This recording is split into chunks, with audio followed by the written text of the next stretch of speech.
ಆಕ್ರೋಶ ವ್ಯಕ್ತವಾಗಿದೆ. ರಿಪಬ್ಲಿಕ್ ಕನ್ನಡದಿಂದ ಆಸ್ಪತ್ರೆಗಳಲ್ಲಿ ರಿಯಾಲಿಟಿ ಚೆಕ್ ನಡೆಸಲಾಗಿದೆ. ಸರ್ಕಾರಿ ಆಸ್ಪತ್ರೆಗಳಲ್ಲಿ ಎಲ್ಲ ಔಷಧಿಗಳು ಸಿಗ್ತಾ ಇಲ್ಲ. ಆದರೆ ಜನೌಷಧಿ ಕೇಂದ್ರದಲ್ಲಿ ಸಿಗೋದ್ರಿಂದ ಜನಕ್ಕೆ ಅನುಕೂಲ ಆಗ್ತಾ ಇತ್ತು. ಈಗ ಅದನ್ನು ಮುಚ್ಚೋದಕ್ಕೆ ರಾಜ್ಯ ಸರ್ಕಾರ ಹೊರಟಿದೆ.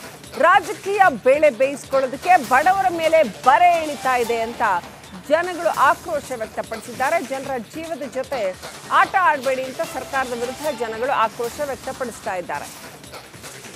ಸರ್ಕಾರ ಬಡವರ ಹೊಟ್ಟೆ ಮೇಲೆ ಹೊಡಿತಾ ಇದೆ ಅಂತ ಜನ ಕಿಡಿಕಿಡಿಯಾಗಿದ್ದಾರೆ. ಏನು ಜನೌಷಧಿ ಕೇಂದ್ರ ಈಗ ದೂರ ಹೋಗ್ತಾ ಇರತಕ್ಕಂಥ ಹಿನ್ನೆಲೆಯಲ್ಲಿ ಬಡ ಜನರಿಗೆ ಆತಂಕ ಆಗ್ತಾ ಇರತಕ್ಕಂಥದ್ದು. ಬಳ್ಳಾರಿಯಲ್ಲಿ ಈ ಸರ್ಕಾರದ ನಿರ್ಧಾರದ ಬಗ್ಗೆ ಮತ್ತು ಚಿಂತನೆಯ ಬಗ್ಗೆ ಯಾವ ರೀತಿಯ ಅಭಿಪ್ರಾಯ ಇದೆ ಅನ್ನೋದನ್ನು ನೇರವಾಗಿ ಇಲ್ಲಿರ್ತಕ್ಕಂಥ ನಾಗರಿಕರನ್ನ ಮಾತನಾಡಿಸಿ ತಿಳ್ಕೊಳ್ಳೋಣ. ಸರ್, ಏನು ಹೇಳ್ತೀರಾ? ಈ ಜನೌಷಧಿ ಕೇಂದ್ರಗಳು ಏನು ಸರ್ಕಾರದ ಆವರಣದ ಸರ್ಕಾರಿ ಆಸ್ಪತ್ರೆಯ ಆವರಣದಲ್ಲಿರ್ತಕ್ಕಂಥ ಜನೌಷಧಿ ಕೇಂದ್ರಗಳನ್ನು ಮುಚ್ಚೋದಕ್ಕೆ ಚಿಂತನೆ ಮಾಡ್ತಾ ಇದ್ದಾರೆ, ಏನು ಹೇಳ್ತೀರಾ? ಈ ದೇಶದ ಪ್ರಧಾನಮಂತ್ರಿಗಳು ಶ್ರೀ ನರೇಂದ್ರ ಮೋದಿಜಿಯವರು ಒಂದು ಬಡವರ ಕಲ್ಯಾಣಕ್ಕಾಗಿ, ಒಂದು ಸಾಮಾಜಿಕ ಕಲ್ಯಾಣಕ್ಕಾಗಿ ಕೈಗೆಟುಕುವ ದರದಲ್ಲಿ ಅವರಿಗೆ ಒಂದು ಒಳ್ಳೆಯ ಆರೋಗ್ಯ ಸೇವೆ ನೀಡಬೇಕಂತ ಒಂದು ಉದ್ದೇಶದಿಂದ ದೇಶಾದ್ಯಂತ ಜನೌಷಧಿ ಕೇಂದ್ರವನ್ನು ತೆಗೆದಿದೆ. ನಮ್ಮ ಕರ್ನಾಟಕದಲ್ಲಿ ಕೂಡ 1400 ಹೆಚ್ಚಿನ ಮಟ್ಟದ ಜನೌಷಧಿ ಕೇಂದ್ರಗಳನ್ನು ತೆರೆದಿದೆ. ಇತ್ತೀಚಿನ ದಿನಗಳಲ್ಲಿ ನಾವು ಕೂಡ ಕೇಳಿ ಬರ್ತಾ ಇದ್ದೀವಿ, ಕಾಂಗ್ರೆಸ್ ಸರ್ಕಾರ ಅದರಲ್ಲಿ 180 ಜನೌಷಧಿ ಕೇಂದ್ರಗಳನ್ನು ಆಯಾ ಕಟ್ಟಡದಲ್ಲಿರ್ತಕ್ಕಂಥ ಸರ್ಕಾರಿ ಆಸ್ಪತ್ರೆಗಳಲ್ಲಿ ಅದನ್ನು ತೆಗಿಬೇಕು ಅನ್ನೋದು ಉದ್ದೇಶ ನಡೀತಾ ಇದೆ. ಇದರಲ್ಲಿ ಉದ್ದೇಶ ಇಷ್ಟೇ, ಇದರ ಹಿಂದೆ ಸ್ವಲ್ಪ ರಾಜಕೀಯ ಒಂದು ಹಿನ್ನೆಲೆ ಇದೆ. ಅವರ ಒಂದು ಅಜೆಂಡಾ ಏನಪ್ಪ ಅಂತಂದರೆ, ಈಗಿನ ಪ್ರಧಾನಮಂತ್ರಿ ಜನೌಷಧಿ ಕೇಂದ್ರ ಇದೆ ಅನ್ನುವುದು ಒಂದು ಪದ ಬಳಕೆ ಆಗಿದೆ. ಇದರಿಂದ ಬಡವರಿಗೆ ಗೊತ್ತಾಗ್ತಾ ಇದೆ, ಬಡವರಿಗೋಸ್ಕರ ಪ್ರಧಾನಮಂತ್ರಿಗಳು ಕೈಗೆಟುಕುವ ದರದಲ್ಲಿ ಜನರಿಗೆ ಔಷಧಿಗಳನ್ನು ತಲುಪಿಸ್ತಾ ಇದ್ದಾರೆ ಅಂತ. ಆಮೇಲೆ ಇದರ ಹಿಂದೆ ಖಾಸಗಿ ಪ್ರೈವೇಟ್ ಏಜೆಂಟ್ಸ್ ಯಾರಿದ್ದಾರೆ, ಅವ್ರ ಮೆಡಿಕಲ್ ಶಾಪ್ಗಳು ಏನಿದ್ದಾವೆ ಈ ಒಂದು ಜಿಲ್ಲೆಯ ಸರ್ಕಾರಿ ಆಸ್ಪತ್ರೆ ಸುತ್ತಮುತ್ತ, ಅವರ ಒಂದು ಇಚ್ಛಾಶಕ್ತಿ ಭಾಳ ಇದೆ. ಇದನ್ನು ತೆಗೆಸಬೇಕು ಅನ್ನುವುದೊಂದು ಇಚ್ಛಾಶಕ್ತಿ. ಕಾರಣ ಇಷ್ಟೇ, ಪ್ರತಿಯೊಂದು ಹಾಸ್ಪಿಟ್ಲಿಗೆ ಹೋದಾಗ, ಸರ್ಕಾರಿ ಆಸ್ಪತ್ರೆಗೆ ಹೋದಾಗ ಅಲ್ಲಿ ಕೊಟ್ಟಂತಹ ಪ್ರಿಸ್ಕ್ರಿಪ್ಷನ್ಸ್ ಏನಿರ್ತವೆ ಡಾಕ್ಟರ್ಸ್, ಎಲ್ಲವೂ ಔಷಧಿಗಳು ಆಸ್ಪತ್ರೆಯಲ್ಲೇ ಸಿಗುವಂತಾದರೆ ಹೊರಗಡೆ ತೆಗೆದುಕೊಳ್ಳೋದು ಉದ್ದೇಶ ಏನಿದೆ? ಇದು ಕಾರಣ ಇಷ್ಟೇ, ಅಲ್ಲಿರ್ತಕ್ಕಂಥ ಖಾಸಗಿಯವರು ಇದನ್ನು ಹೆಂಗನ ಮಾಡಿ ತೆಗೆಸ್ಬಿಟ್ರೆ ಎಲ್ಲ ಜನರು ಅಲ್ಲಿಗೆ ಬಂದು ನಮ್ಮ ಹತ್ರ ತೊಗೊಳ್ತಾರೆ. 200 ರೂಪಾಯಿ ಇರ್ತಕ್ಕಂಥ ಒಂದು ಮೆಡಿಸಿನ್ ಬೆಲೆ ಬರೀ 10-15 ರೂಪಾಯಿಗೆ 20 ರೂಪಾಯಿಗೆ ಅದೇ ಗುಣಮಟ್ಟ, ಅದೇ ಪರಿಣಾಮಕಾರಿ ಔಷಧಿ ಜನೌಷಧಿ ಕೇಂದ್ರದಲ್ಲಿ ಸಿಗ್ತಾ ಇದೆ. ಅದರಿಂದ ಬಡವರಿಗೆ ಕಡಿಮೆ ವೆಚ್ಚದಲ್ಲಿ ಒಳ್ಳೆಯ ಆರೋಗ್ಯ ಸೇವೆ ಸಿಗ್ತದೆ. ಸೊ ಇದು ಒಂದು ಇವರಿಗೆ ಒಂದು ಕಾರಣ. ಇದೊಂದು ಪ್ರಧಾನಮಂತ್ರಿ ನರೇಂದ್ರ ಮೋದಿ ಅವರ ಜನಪ್ರಿಯತೆಯನ್ನು ಸಹಿಸಿಕೊಳ್ಳಾರದೆ ಈ ರೀತಿಯಾಗಿ ರಾಜ್ಯ ಸರ್ಕಾರ ಕ್ರಮವನ್ನು ಕೈಗೊಳ್ಳೋದಕ್ಕೆ ಮುಂದಾಗಿದೆ ಅಂತ ಆಕ್ರೋಶವನ್ನು ವ್ಯಕ್ತಪಡಿಸ್ತಾ ಇರತಕ್ಕಂಥದ್ದು. ಕ್ಯಾಮ್ರಾ ಪರ್ಸನ್ ಸಿದ್ದು ಜೊತೆ ರೇಣುಕರಾಧ್ಯ, ರಿಪಬ್ಲಿಕ್ ಕನ್ನಡ, ಬಳ್ಳಾರಿ. ಆಕ್ರೋಶ ವ್ಯಕ್ತವಾಗಿದೆ. ರಿಪಬ್ಲಿಕ್ ಕನ್ನಡದಿಂದ ಆಸ್ಪತ್ರೆಗಳಲ್ಲಿ ರಿಯಾಲಿಟಿ ಚೆಕ್ ನಡೆಸಲಾಗಿದೆ. ಸರ್ಕಾರಿ ಆಸ್ಪತ್ರೆಗಳಲ್ಲಿ ಎಲ್ಲ ಔಷಧಿಗಳು ಸಿಗ್ತಾ ಇಲ್ಲ. ಆದರೆ ಜನೌಷಧಿ ಕೇಂದ್ರದಲ್ಲಿ ಸಿಗೋದ್ರಿಂದ ಜನಕ್ಕೆ ಅನುಕೂಲ ಆಗ್ತಾ ಇತ್ತು. ಈಗ ಅದನ್ನು ಮುಚ್ಚೋದಕ್ಕೆ ರಾಜ್ಯ ಸರ್ಕಾರ ಹೊರಟಿದೆ. ರಾಜಕೀಯ ಬೇಳೆ ಬೇಯಿಸ್ಕೊಳ್ಳೋದಕ್ಕೆ ಬಡವರ ಮೇಲೆ ಬರೆ ಎಳಿತಾ ಇದೆ ಅಂತ ಜನಗಳು ಆಕ್ರೋಶ ವ್ಯಕ್ತಪಡಿಸಿದ್ದಾರೆ. ಜನರ ಜೀವದ ಜೊತೆ ಆಟ ಆಡಬೇಡಿ ಅಂತ ಸರ್ಕಾರದ ವಿರುದ್ಧ ಜನಗಳು ಆಕ್ರೋಶ ವ್ಯಕ್ತಪಡಿಸ್ತಾ ಇದ್ದಾರೆ. ಸರ್ಕಾರ ಬಡವರ ಹೊಟ್ಟೆ ಮೇಲೆ ಹೊಡಿತಾ ಇದೆ ಅಂತ ಜನ ಕಿಡಿಕಿಡಿಯಾಗಿದ್ದಾರೆ.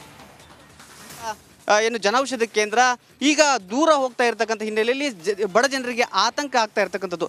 ಬಳ್ಳಾರಿಯಲ್ಲಿ ಈ ಸರ್ಕಾರದ ನಿರ್ಧಾರದ ಬಗ್ಗೆ ಮತ್ತು ಚಿಂತನೆಯ ಬಗ್ಗೆ ಯಾವ ರೀತಿಯ ಅಭಿಪ್ರಾಯ ಇದೆ ಅನ್ನೋದನ್ನು ನೇರವಾಗಿ ಇಲ್ಲಿರ್ತಕ್ಕಂಥ ನಾಗರಿಕರನ್ನ ಮಾತನಾಡಿಸಿ ತಿಳ್ಕೊಳ್ಳೋಣ.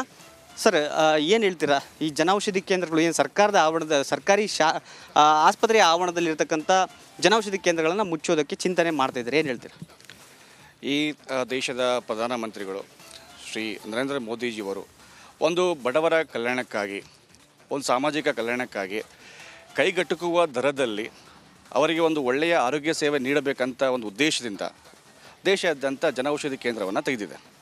ನಮ್ಮ ಕರ್ನಾಟಕದಲ್ಲಿ ಕೂಡ 1400 ಹೆಚ್ಚಿನ ಮಟ್ಟದ ಜನೌಷಧಿ ಕೇಂದ್ರಗಳನ್ನು ತೆರೆದಿದೆ.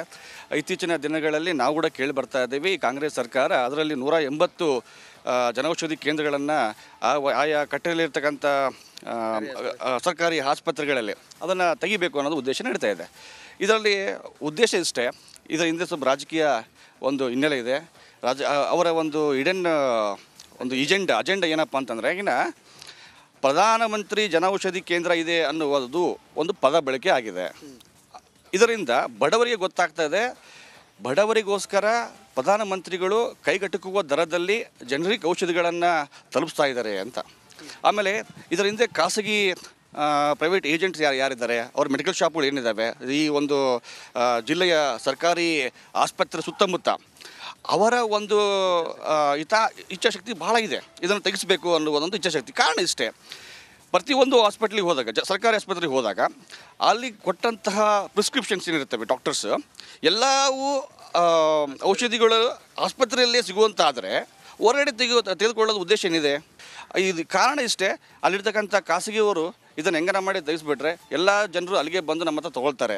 200 ರೂಪಾಯಿ ಇರ್ತಕ್ಕಂಥ ಒಂದು ಮೆಡಿಸಿನ್ ಬೆಲೆ ಬರೀ 10-15 ರೂಪಾಯಿಗೆ 20 ರೂಪಾಯಿಗೆ ಅದೇ ಗುಣಮಟ್ಟ ಅದೇ ಪರಿಣಾಮಕಾರಿ ಔಷಧಿ ಜನೌಷಧಿ ಕೇಂದ್ರದಲ್ಲಿ ಸಿಗ್ತಾ ಇದೆ. ಅದರಿಂದ ಬಡವರಿಗೆ ಕಡಿಮೆ ವೆಚ್ಚದಲ್ಲಿ ಒಳ್ಳೆಯ ಆರೋಗ್ಯ ಸೇವೆ ಸಿಗ್ತದೆ. ಸೊ ಇದು ಒಂದು ಇವರಿಗೆ ಒಂದು ಕಾರಣ. ಇದೊಂದು ಪ್ರಧಾನಮಂತ್ರಿ ನರೇಂದ್ರ ಮೋದಿ ಅವರ ಜನಪ್ರಿಯತೆಯನ್ನು ಸಹಿಸಿಕೊಳ್ಳಾರದೆ ಈ ರೀತಿಯಾಗಿ ರಾಜ್ಯ ಸರ್ಕಾರ ಕ್ರಮವನ್ನು ಕೈಗೊಳ್ಳೋದಕ್ಕೆ ಮುಂದಾಗಿದೆ ಅಂತ ಆಕ್ರೋಶವನ್ನು ವ್ಯಕ್ತಪಡಿಸ್ತಾ ಇರ್ತಕ್ಕಂಥದ್ದು. ಕ್ಯಾಮ್ರಾ ಪರ್ಸನ್ ಸಿದ್ದು ಜೊತೆ ರೇಣುಕಾರಾಧ್ಯ, ರಿಪಬ್ಲಿಕ್. ಆಕ್ರೋಶ ವ್ಯಕ್ತವಾಗಿದೆ. ರಿಪಬ್ಲಿಕ್ ಕನ್ನಡದಿಂದ ಆಸ್ಪತ್ರೆಗಳಲ್ಲಿ ರಿಯಾಲಿಟಿ ಚೆಕ್ ನಡೆಸಲಾಗಿದೆ. ಸರ್ಕಾರಿ ಆಸ್ಪತ್ರೆಗಳಲ್ಲಿ ಎಲ್ಲ ಔಷಧಿಗಳು ಸಿಗ್ತಾ ಇಲ್ಲ. ಆದರೆ ಜನೌಷಧಿ ಕೇಂದ್ರದಲ್ಲಿ ಸಿಗೋದ್ರಿಂದ ಜನಕ್ಕೆ ಅನುಕೂಲ ಆಗ್ತಾ ಇತ್ತು. ಈಗ ಅದನ್ನು ಮುಚ್ಚೋದಕ್ಕೆ ರಾಜ್ಯ ಸರ್ಕಾರ ಹೊರಟಿದೆ. ರಾಜಕೀಯ ಬೇಳೆ ಬೇಯಿಸ್ಕೊಳ್ಳೋದಕ್ಕೆ ಬಡವರ ಮೇಲೆ ಬರೆ ಎಳಿತಾ ಇದೆ ಅಂತ ಜನಗಳು ಆಕ್ರೋಶ ವ್ಯಕ್ತಪಡಿಸಿದ್ದಾರೆ. ಜನರ ಜೀವದ ಜೊತೆ ಆಟ ಆಡಬೇಡಿ ಅಂತ ಸರ್ಕಾರದ ವಿರುದ್ಧ ಜನಗಳು ಆಕ್ರೋಶ ವ್ಯಕ್ತಪಡಿಸ್ತಾ ಇದ್ದಾರೆ. ಸರ್ಕಾರ ಬಡವರ ಹೊಟ್ಟೆ ಮೇಲೆ ಹೊಡಿತಾ ಇದೆ ಅಂತ ಜನ ಕಿಡಿಕಿಡಿಯಾಗಿದ್ದಾರೆ. ಏನು ಜನೌಷಧಿ ಕೇಂದ್ರ ಈಗ ದೂರ ಹೋಗ್ತಾ ಇರತಕ್ಕಂಥ ಹಿನ್ನೆಲೆಯಲ್ಲಿ ಬಡ ಜನರಿಗೆ ಆತಂಕ ಆಗ್ತಾ ಇರತಕ್ಕಂಥದ್ದು. ಬಳ್ಳಾರಿಯಲ್ಲಿ ಈ ಸರ್ಕಾರದ ನಿರ್ಧಾರದ ಬಗ್ಗೆ ಮತ್ತು ಚಿಂತನೆಯ ಬಗ್ಗೆ ಯಾವ ರೀತಿಯ ಅಭಿಪ್ರಾಯ ಇದೆ ಅನ್ನೋದನ್ನು ನೇರವಾಗಿ ಇಲ್ಲಿರ್ತಕ್ಕಂಥ ನಾಗರಿಕರನ್ನ ಮಾತನಾಡಿಸಿ ತಿಳ್ಕೊಳ್ಳೋಣ. ಸರ್, ಏನು ಹೇಳ್ತೀರಾ? ಈ ಜನೌಷಧಿ ಕೇಂದ್ರಗಳು ಏನು ಸರ್ಕಾರದ ಸರ್ಕಾರಿ ಆಸ್ಪತ್ರೆಯ ಆವರಣದಲ್ಲಿರ್ತಕ್ಕಂಥ ಜನೌಷಧಿ ಕೇಂದ್ರಗಳನ್ನು ಮುಚ್ಚೋದಕ್ಕೆ ಚಿಂತನೆ ಮಾಡ್ತಾ ಇದ್ದಾರೆ, ಏನು ಹೇಳ್ತೀರಾ? ಈ ದೇಶದ ಪ್ರಧಾನಮಂತ್ರಿಗಳು ಶ್ರೀ ನರೇಂದ್ರ ಮೋದಿಜಿಯವರು ಒಂದು ಬಡವರ ಕಲ್ಯಾಣಕ್ಕಾಗಿ, ಒಂದು ಸಾಮಾಜಿಕ ಕಲ್ಯಾಣಕ್ಕಾಗಿ ಕೈಗೆಟುಕುವ ದರದಲ್ಲಿ ಅವರಿಗೆ ಒಂದು ಒಳ್ಳೆಯ ಆರೋಗ್ಯ ಸೇವೆ ನೀಡಬೇಕಂತ ಒಂದು ಉದ್ದೇಶದಿಂದ ದೇಶಾದ್ಯಂತ ಜನೌಷಧಿ ಕೇಂದ್ರವನ್ನು ತೆಗೆದಿದೆ. ನಮ್ಮ ಕರ್ನಾಟಕದಲ್ಲಿ ಕೂಡ 1400 ಹೆಚ್ಚಿನ ಮಟ್ಟದ ಜನೌಷಧಿ ಕೇಂದ್ರಗಳನ್ನು ತೆರೆದಿದೆ. ಇತ್ತೀಚಿನ ದಿನಗಳಲ್ಲಿ ನಾವು ಕೂಡ ಕೇಳಿ ಬರ್ತಾ ಇದ್ದೀವಿ, ಕಾಂಗ್ರೆಸ್ ಸರ್ಕಾರ ಅದರಲ್ಲಿ 180 ಜನೌಷಧಿ ಕೇಂದ್ರಗಳನ್ನು ಆಯಾ ಕಟ್ಟಡದಲ್ಲಿರ್ತಕ್ಕಂಥ ಸರ್ಕಾರಿ ಆಸ್ಪತ್ರೆಗಳಲ್ಲಿ ಅದನ್ನು ತೆಗಿಬೇಕು ಅನ್ನೋದು ಉದ್ದೇಶ ನಡೀತಾ ಇದೆ. ಇದರಲ್ಲಿ ಉದ್ದೇಶ ಇಷ್ಟೇ, ಇದರ ಹಿಂದೆ ಸ್ವಲ್ಪ ರಾಜಕೀಯ ಒಂದು ಹಿನ್ನೆಲೆ ಇದೆ.